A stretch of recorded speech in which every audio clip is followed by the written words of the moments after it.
Well, I want to ask you, you mentioned side effects.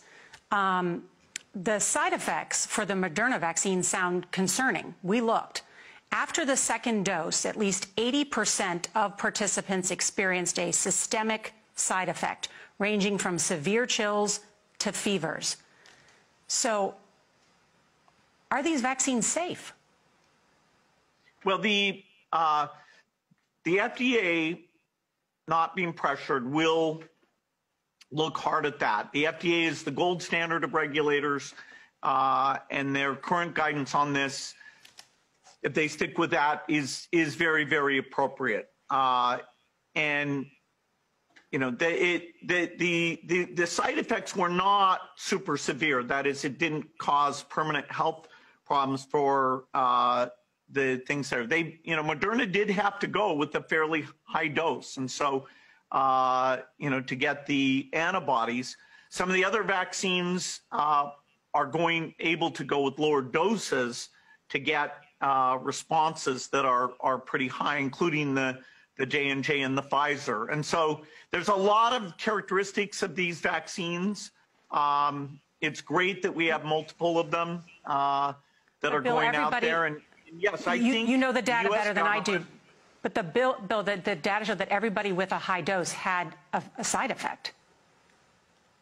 Yeah, but some of that is not dramatic, where, you know, it's just, you know, super painful. But yes, we need to make sure there's not severe side effects. The FDA, I think, will do a good job of that, despite the pressure.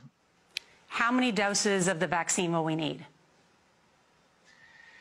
Well, none of the vaccines at this point appear like they'll work with a single dose. That was the hope at the very beginning.